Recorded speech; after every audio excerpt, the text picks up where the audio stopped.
Every club. Every day. The Global Sports Podcast Network. Hello, everybody, and welcome back to the Daily Chelsea podcast. We've had a couple of days off. We do apologise, but of course, we are back here after I was about to say rousing win. Maybe, I don't know. We'll discuss that. Let's find out on the podcast, shall we? And of course, I'm joined by two of my fantastic co-hosts today. Firstly, the marvellous Matt Plagden. Matt, how are you doing? Yeah, very well, Jake. Definitely on the up since a good win against Wolves. But yeah, much more to discuss for sure. 100%. That's a heck of a lot to dive into, and to do that with us as well is Yashar. Yashar, how you doing, man?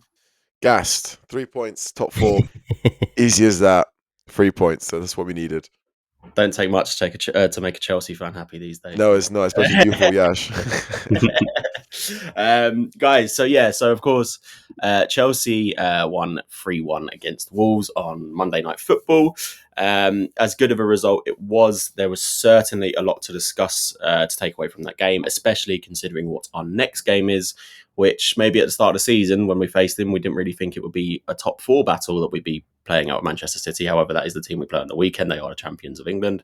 But let's discuss, one of the things that's probably going to fall into that City game on the weekend is obviously how we lined up, guys, against Wolves yesterday. Certainly some changes. I, for one, did not expect Chalobah to come in and start straight away. I know he's been playing Premier League football, but I thought that was a little bit interesting. And then, of course, Reece James back. Cole Palmer started despite Maresca saying he probably wasn't going to start. So it's quite interesting. Matt, what did you think of the lineup when it came out? Were you maybe feeling a bit of confidence because Chalobah was back, or were you a bit worried that maybe there's a few players who hadn't had spent that much time together yet? No, yeah, absolutely. I thought it was really bold from Maresca. I think it was absolutely the right thing to bring Chalobah back in, because just from the whole circumstance of that situation, in terms of we sent him out on loan, the owners clearly were trying to put a price on his head to get him out because that's great money, because he's from the academy. But that, love story with Palace for him has been only 6 months, really cut short. And so if we didn't start him, I think that would just send the wrong message completely of like, oh yeah, we'll bring you back, but we're not going to start you. Like, that would just send like the wrong messages. And so absolutely right that he started and got player of the match. I thought he was outstanding, definitely very commanding at the back. And I think there's a sort of a new fire in Chalobah now to really stamp his place in the team, having been sort of loaned out, and I think he just brings a lot of what we need. I think he's really daring to kind of play balls over the top for Jackson, for Neto, and I just think we need our centre backs to be more willing to do that. Where we haven't really seen that really from Colwill as much as we would liked. Tosin and Chalobah, of course, it's their first game together, but they looked really strong in this game. And obviously, Tosin got a goal, which is great. Was very surprised that, Enzo was left out of the squads. Maybe sort of Maresca's just resting him. But actually really delighted that Dewsbury Hall got a game and a start. I think also sort of having another left-footed player within the team really sort of helps the dynamic. Just to bring sort of a different angle for the crosses in from midfield. But yeah, delighted overall. Really, the standout was Reece James starting. That was sort of the best thing to see, just because he's our club captain and he's been out for just so long. And he brought a real drive, and I think he really stepped up in his leadership today. Oh gosh, sorry everyone. Our host, he's muted. He's muted himself. You must have fantastic stuff. You can tell I'm out of practice. It was 100%. It was really interesting how Chalobah came into that team with the confidence he had as well. Like, it's, I don't think Wolves played their best football, but Kuna was definitely on his game for that game. I don't know if many other players were, but he certainly was. Yashar, as Matt just mentioned, we had Dewsbury Hall back in the team as well. How did you feel about the lineup? Did you think that maybe we should have Enzo in there as well, or was you happy with the changes? Yeah, I think going into the game, I think the whole lineup was a surprise. I think Chalobah's start is just like he has pulled Maresca's pants down a little bit, hasn't he? Like, he got banished from the team for 2 months before he got loaned out for Palace. He was training with the under-21s. He wasn't with the first team. They were forcing him out the club, and they loaned him out. And then they recall him, he's back in the team. So I'm very happy with his professionalism, because I think most players with an ego probably would have been, okay, you can call me back, but I'm not playing. But he said, I got called back, and there's a full reason for that. And he's a religious man as well. I know that. So for him, he's very, and even he said it in his post match comments. He said, he said everything happens for a reason, and those things really mean a lot. And yeah, going to the lineup, it was really good. I think I heard a lot of stuff. Enzo Fernandez, so Enzo was injured apparently, but a lot of sources were saying that he's a bit burnt out. And it was good to see Dewsbury Hall. I think his last stop was against Shamrock, so it was good to see him again. It was good to see him back in action, and he's a really quality player. He is a really good player, and I do feel sorry for him. He is fourth pickings under three young midfielders, Lavia, Caicedo, and Enzo. So it's quite an unfortunate circumstance for him. But I reckon he's a really good player, and we shouldn't get rid of him this Jan. Hopefully not. I think as many players as we bought, we still have a thinning squad. We don't have that many midfielders. Obviously, Cassidy might be leaving as well. So these things, it comes in the long term. So yeah, I'm really happy. I do feel I feel for Gusto though a little bit, performing really, really well. But you can't drop Reece James at his peak, can you? And he especially after Bournemouth, you're going to start him, aren't you? So yeah, I'm really happy with the performance. I'm really happy with the lineup as well. We'll dive deeper into the actually match analysis, but yeah. Yeah, 100%. And I think that's one of the things, obviously, we sort of touched on there. You mentioned Lavia, and obviously we were forced into these changes. I don't think it was, Maresca was not, just picking these players from a completely available 25-man squad with the thought of resting some players maybe for the City game on the weekend. These are changes that sort of had to be made. I find it. I sort of agree with you there as well. I find it quite interesting that Chalobah just seems like to be honest, just a very good person, a very good person to have around the club. And I think that what we definitely saw, for one, being at the game, the fans chanted his name consistently. They were very, very happy to have him back. They were very happy to have a Cobham player, an academy player back at the Bridge and showing his stuff, because he was bossing that game from very early on. And it's sort of good to see. I think, I just hope it sort of continues, and I hope maybe, we'll touch on this a bit more towards the end. I hope he's maybe cemented himself a little bit of a place for that City game, because I think he's probably the best quality centre-back we could have starting in that game specifically. He was quite dynamic as a centre-back against Wolves as well. He was coming into midfield quite a lot. He was also the one who was stopping the counters quite consistently. Just an absolute fantastic performance. So guys, let's talk about the game itself. It was very weird being in the stadium, right? Because I had 3 fans next to me saying that we were playing awfully, and I had 3 fans next to me just sort of happy that we were sort of winning. And obviously, there's certain parts of that game we need to discuss, such as Robert Sanchez, which I imagine we'll spend a little bit of time on. Matt, just before we go to a break, what the first half performance up until Wolves scored? Because obviously, I don't think they were actually doing too much before that point. What were you rating the performance? It was really quite tough. I mean, I thought, sort of we had a lot of the ball and we, were trying to make a lot of chances, but we weren't making that many clear-cut opportunities. And our first goal really with Tosin was quite lucky, just the way that it broke to him. And, like any good player, sort of just stick it in the back of the net, even if you think you're offside.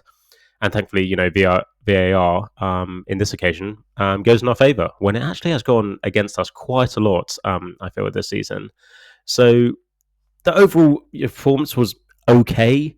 I still think we need to see more from Madueke and Neto on the wings. I still think we need to have more, sort of just like a greater impact from them. Madueke occasionally does get to the byline and gets, an okay cross in, but I think the whole package isn't really quite there in terms of they either sort of do beat their man and don't really put a strong cross in to meet Jackson, or they're not beating their man at all, and then they're recycling the ball. And I just think that's happening way too much. And so I think there still is that over reliance on Palmer to sort of unlock the doors. And sort of we've been saying really since the start of the season that when Palmer does have an off day, we need other players to step up. And we're not really quite seeing that. Obviously, sort of Madueke did get a goal. Fortuitously, really, it's actually Chalobah's goal. He just kind of nips it. And sort of Cucurella took his goal very well, and I think sort of he gets into the box and disrupts the defense really well. But sort of really, sort of, I'd love to be talking about Sancho and Neto getting goals and assists, most weeks, and we're really not seeing that yet.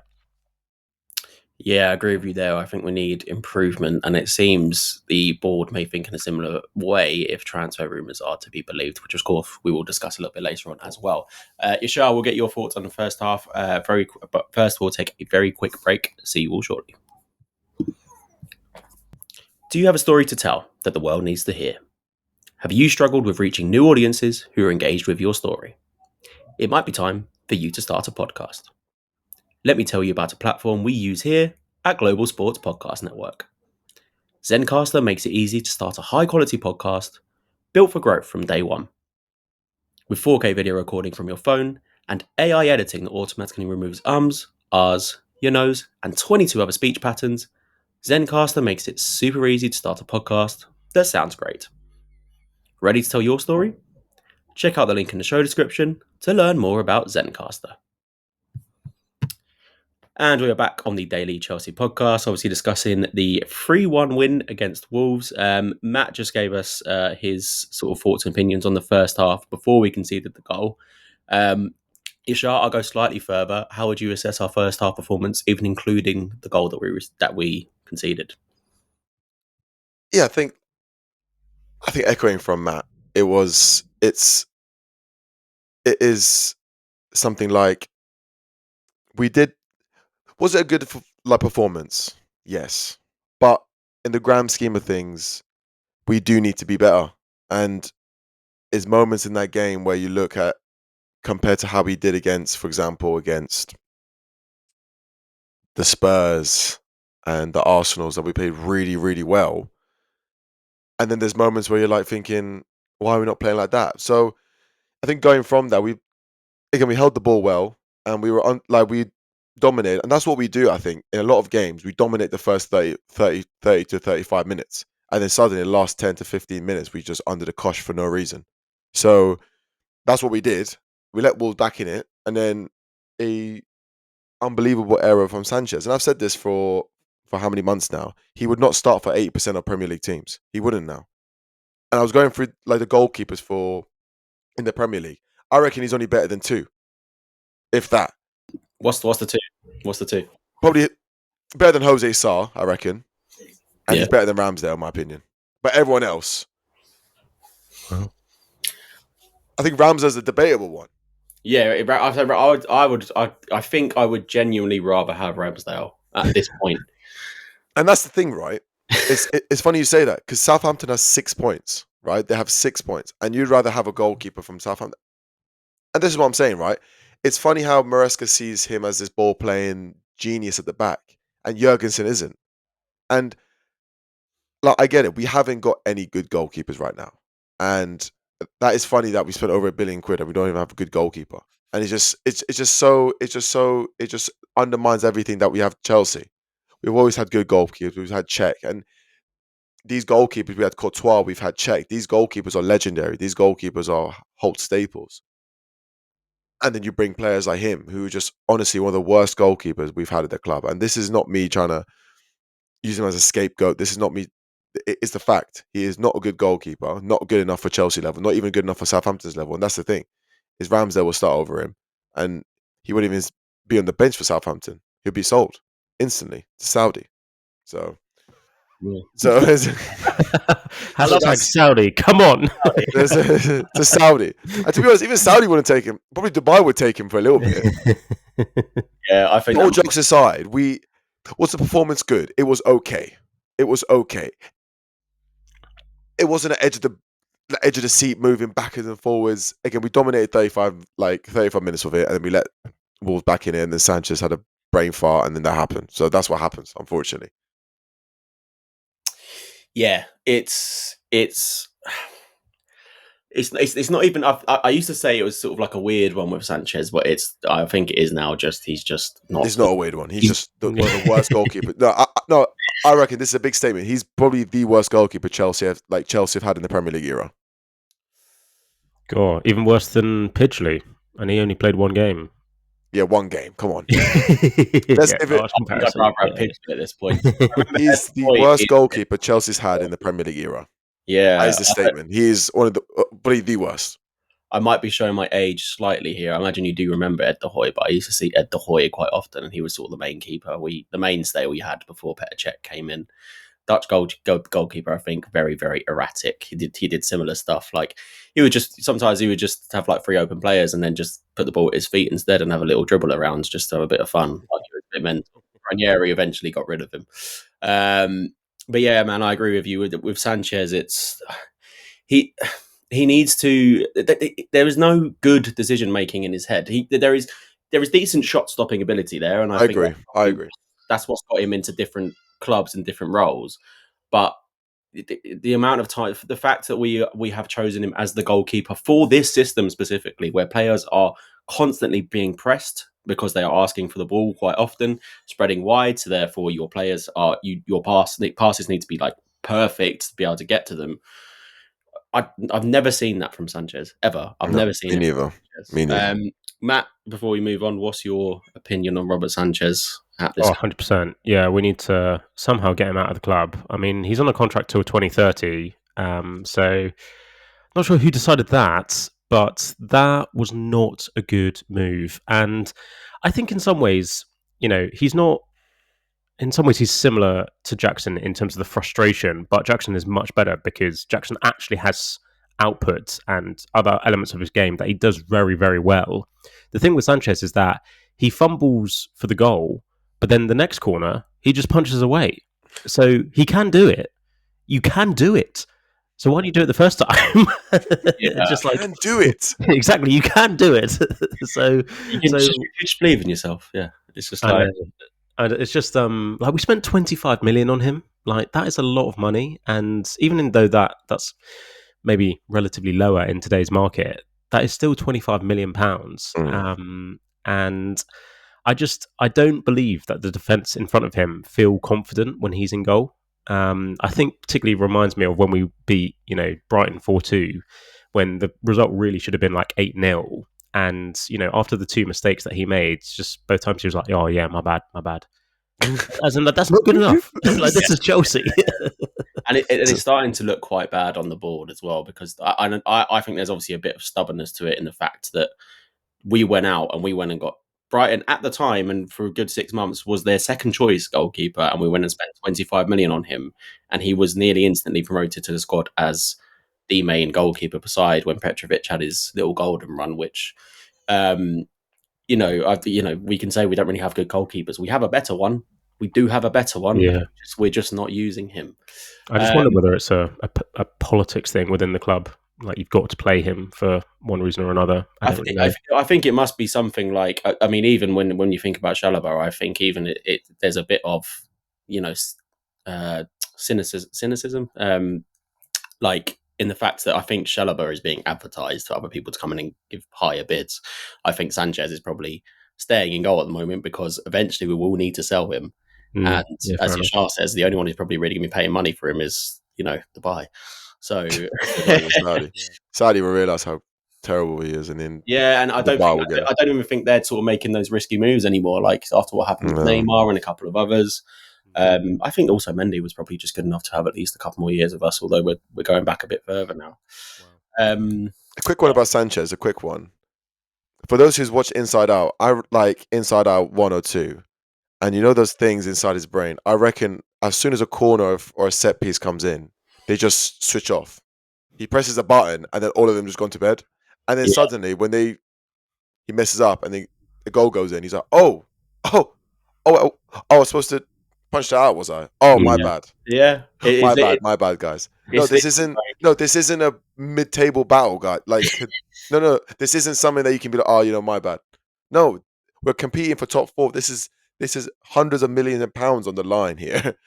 and Yeah. we can sign players who can actually boost us up. Not, oh, my bad, guys. You know what? I'll do better next time. And then next time he does it again. And then he says the same thing again. And he posts the same stuff on Instagram. Big 3 points. No. Like, this isn't Not the your point. Yeah. Big 3 points because your teammates saved you instantly. Yeah. Yeah, I agree with you in the fact that Sanchez is best when he's not thinking, to be honest, which seems to be quite often. Sanchez's best is on the bench. That's probably the best time to see Sanchez. Yeah, exactly. Yeah, 100%. Well, we have a bit more to discuss, including transfers. Unfortunately, not goalkeeper transfer, but we have a couple of other things to discuss as well. We'll take a very, very quick break, and then we'll be back with you for our last 10 minutes. This podcast is part of the Global Sports Podcast Network, the only network bringing you exclusive daily news and views on your Premier League team, the Premier League, women's football, and fantasy football. A unique listening experience that puts fans first, bringing you the very latest breaking news from your team. Subscribe wherever you get your podcasts and make us your first listen every day. Global Sports Podcast Network. Every club, every day. And we are back for the final third of the Daily Chelsea podcast. We have been discussing our 3-1 win over Wolves. Classic us to just pick as many bits out of it as possible, even though we walked away with 3 points. Guys, we may have. There's a very strong transfer rumor going around at the moment. I think we're all very aware of what it is. In the last 3 or 4 hours, it's DiMarzio has come out and said that Man United have dropped their price. Mainly he knows that because Napoli are also inquiring. But I think considering we also all saw that Garnacho's agent was at the game last night, can I also say that was in the director's box, which means he was invited. So there's certainly talks happening. Matt, is Garnacho the answer to our problems? In a nutshell, no. We need someone really clinical in front of goal, super consistent. We need a number 9 and we need a goalkeeper like we've spoken about. I think everywhere else in the squads, we've got enough rotation that we're okay. Of course, we'd love to have a bit more flair or sort of clinical attributes in terms of shooting and making the right pass or right cross. But I think we've got enough across the rest of the squads that if we get the keeper and the number 9 right, then we're comfortably top 4 and then going on to be like title challengers. I mean, Garnacho, I can see Chelsea buying him because of the model that we have, that he's really young, that we can make a lot of merchandise from him, and we potentially even could, develop him and then sell him on for more. Like, I think that's that's in the model that Blue Co are going for, and it's not the most, sort of ridiculous move if we went for him. However, sort of Napoli went in for about 40 million, and like you say, I think United probably were closer to like 60, 70 million. But in the last reports, I think in the last hour even, United are willing to do business around 55 million. But that might be because that's going abroad, that's going to the Serie A. It's not staying in the Premier League. Whether they'd give that price to Chelsea, I'm not sure. They'd probably want a bit more. They'd probably want 65 million to cover the cost for Mount, really. Revenge. For me, I would say, the max I really would be comfortable paying is around 40, 45 million for him, just because of the whole circumstance. And yeah, he's got potential, but I do think it's a big risk at the moment. I just don't think we've seen enough good things out of him to see that he's going to be a great, sort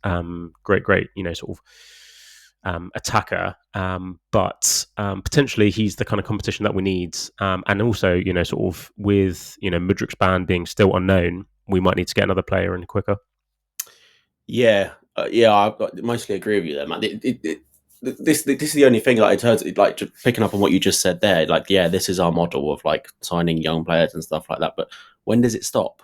When do we stop signing the young players and let them sort of be in the team for a bit? Because we keep signing everyone, and obviously we are signing talented players, so therefore they're getting spots in the teams and getting chances. But usually, it's discombobulating, if that's a correct word. Like it's very like it's making us, sort of a bit all over the place. Yashar, what do you think? Would you want Garnacho at the club? And just picking up also on what Matt said there, do you think it's a response to the Mudryk thing, or is it just that Garnacho is maybe a talented player and available? I think seeing Garnacho, he's 20 years old. He's a Premier League player, star for Man United. Not right now because Almiron thinks he's the new Sir Alex Ferguson. And he's benching all his best players, and he thinks he's this and that. But in the grand scheme of things, I'd be very annoyed if he actually bought Garnacho. It'd be very, very silly of Chelsea, and that isn't because he's not a good player, like he is. But 3 goals and 1 assist this season, it isn't good enough. And we criticise Neto, and we criticise Noni Madueke, and they've got better stats in this season, let alone. So what I'm trying to say is, I get it, that's our model. Buy young, build them up, maybe sell them, or they become a product for Chelsea. But what I'm saying is, it'd be very silly for Chelsea to buy him. We have enough left wingers. We just bought Sancho in the summer, and technically he's still on loan. We're going to buy him this summer. So it's a mandatory loan. So it'd be very silly. And I get it. Again, I see the hype. He's young and he's his new upcoming thing. And at the end of the day, they will charge us more because it's Premier League tax. So they're going to charge us absolutely more. And knowing Chelsea, they're just going to put in a £60 million bid in the last day of the January transfer window. And they're going to be like, all right, go on, then we'll take it. And it'd be silly because he's going to become a flop. And he might not be. But it'd be very silly because there are so many areas of Chelsea that we're lacking. We don't have a number 9 who's good. Jackson is not a good player. He's a good left winger, maybe. He's a good left winger. I can see him as a left winger darting in, but he's not a number 9. Or maybe he's too young. He's still developing. I understand that, but we need a number 9. We need a new centre back, and we need a new goalkeeper. We need a new spine. We need a new spine, and that's what we don't have. And that is the part of Chelsea that we need to improve in, and that's what we're not. So those are the things I'm saying. Yeah, I agree, man. We do need that sort of new spine, and it's the only, and the other thing is it's sort of hard to tell if when we're going for a player like this, we don't understand as Chelsea fans if this is taking something else away. Is this going to stop us bidding for someone else? Are there centre back targets we're not going to go for? Are there targets that we're just not going to go for because Garnacho is available? If that's the case, then yeah, that's probably hurting us a lot more. But yeah, Matt, you got something to say? Yeah, as in, the thing as well with this chat of Garnacho, it makes me think if we're going in for this kind of player, why don't we go in for Cunha? Because I would say Cunha's a lot more physical. He's a lot more clinical. I think he's got a bit more experience, and yeah, there's probably not that sell-on value, but I think he's a better asset to have. I'd almost argue that we could potentially play him in the 9, sort of, just because he's got that dynamism that I think we really need in this squad. And sort of, but then again, sort of, do Wolves, want 50, 60, maybe more, because of the Premier League tax, like Yashar mentioned. But we took Neto off them. They were pretty happy with that. But would they be happy with another one? I don't know. But this whole chat of Garnacho just makes me think, well, there's a better option in Cunha, so let's go for him. There's loads of better options. There's Wissard, there's Mwebu. These players are 10 times the player Garnacho is, and I get it. Yeah, they're older, they're more experienced, but I don't see Garnacho doing anything for Chelsea. In my opinion, I don't see him doing anything. So, I'm in. That's what I don't agree. I do think if we sign him, for me, I think he will turn out to be a good player. I think he'll be a good player as long as we nurture him correctly, which I think is the biggest issue. Not just with Garnacho, but at United, just in general, they seem to ruin players, in my opinion. I think the most recent one for me is I watched quite a lot of Xerxes in Serie A. He doesn't. I don't understand why they bought him. They don't play him in any sort of similar way. They don't try and. It's like it's. I don't know. It's like it's just trying to what's the word? Round pegs and square holes. You know what I mean? It's just like they don't really know what they're doing. I think Garnacho would possibly be an asset for us, although I 100% agree with both of you in the fact that it could be quite risky. 100% it could be quite risky. Well, of course, we'll keep up with that story as it develops throughout the week. And of course, we're expecting it to develop with, what's happened over the last couple of days. Guys, we'll finish off quickly with sort of, we've not been in the best form. 5 winless games before the win yesterday. from yesterday's performance, maybe considering the fact that we had a few changes as well, Yashar, we'll go to you first. How confident are you for Saturday? Confident to pick up some points. I know we're playing in Manchester as well, so again, Man City are picking up form again. Shock. So we seem to have lost Yashar shortly. Matt, we'll go to you. And yeah, sure. How's your confidence? Yeah. Bit of a remix here. So yeah, for Man City on Saturday, I mean, it's kind of just sod's law for us, really, isn't it? That City had their sort of downturn, kind of crashed out of the title race, probably not going to get back into it, even at City standards and City's quality. And game before, they smashed Ipswich 6-0. Seem to be, flying in form. I mean, I think, for them, Ipswich really weren't at the races for that game. Unfortunately, they were at the races against us, but that's how football goes, really. I am concerned because I do think City are turning a corner now after that result, and I am, concerned that they could really try and go to town against us. I am really basically hoping for a draw against them. I think if we get a draw, I think that's actually a brilliant result, and we keep our top 4 place. Exactly, that keeps our top 4 place. That kind of prevents them, gaining on us or potentially overtaking us. And yeah, sort of if we've got any chance of even winning, cool, we've got to have our best 11, and we've got to be on it. We've got to be really on it. And just as much as I sort of would love to dream of winning, just Sanchez, I just think he's going to make another howler. I think he's just going to ruin it for us. Yeah, man. Completely. Considering the amount of shots that City are going to take, quality shots that they're going to take at him as well. But then, do you know what? He'll probably save all those, and then it will just be a misplaced pass that goes. Yeah, exactly. And then that costs us. Yashar, we lost you briefly, but if you give us a quick minute or so on your confidence for Sunday, and then we'll finish up. Yeah, the internet just crashed. Apologies for that, gents. So yeah, as I was saying, I am confident in the sense of, we have been we haven't been playing well. However, I reckon Chelsea do pull up in big games, and we've performed in every single big game we've played against Arsenal, Liverpool. City probably was the only one that we didn't perform well, but in Liverpool and Arsenal, we played really, really well. So I am confident in getting points. I'm not sure if it's a draw or a win, but I reckon we'll get points. But I want to predict a win. I'm predicting a 2-0 win to Chelsea. Whoa, I reckon that is super confident. I get it. We have breadstick hands in goal, but I reckon Chalobah will do something there, and we'll have a full fit team. Hopefully, we'll have Enzo back, we'll have Caicedo back, and Caicedo's already there, but he got a little niggle when he had that tackle, and then it's like those few photos of him leaving the ground in crutches, which I didn't like. So, but yeah, I reckon that was just a little mind game with Pep. So hopefully it is. Maresca can do something useful for once. But yeah, we'll do that. But yeah, confident 2-0, clean sheet, first clean sheet in goodness. I think I actually don't know when was the last time we had against Villa. So it was against Villa. It was. Oh yeah, it was Morecambe. Yeah. Premier League clean sheet. Yeah. To be fair, the one thing I will say is I think City are still in the spot where if players you just mentioned are if they step up and have a game of their lives, several of them, we can walk away. I think there's a alternate universe that we can see Jackson scoring a couple in here. And just quickly before we go, Victor Osimhen is on the John Obi Mikel podcast this week. Yes, so I imagine Nico might want to make a little bit of a response to whatever's said on that, which I believe comes out on Friday. So maybe we will see Jackson having a bit of a tear up at the Etihad. Let's score a hat-trick and take his shirt off and do a see you again.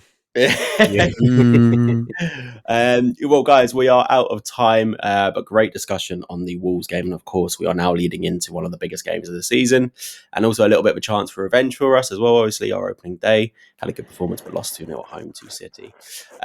We'll keep up with you throughout the week, guys. Thank you so much for joining. Matt, thank you so much for joining us tonight as always, and come on the Blues. Yashar, thank you so much for joining us as well. It was a pleasure. Thank you all for listening, and hopefully my prediction was true and I can rub it in all your faces how confident I was. Hey, I'll take it. If we win 2-0 at City, you can rub it in our faces however much you want, mate. I will. I will. Or if they don't, I won't be on the podcast next week. There you go. No, you can't do that. I've made lots of bad predictions. But yeah, thank you so much for joining us. And of course, guys, keep up with Daily Chelsea throughout the week leading up to this massive City game. Thank you for listening, and we'll speak to you soon. Every club, every day. The Global Sports Podcast Network.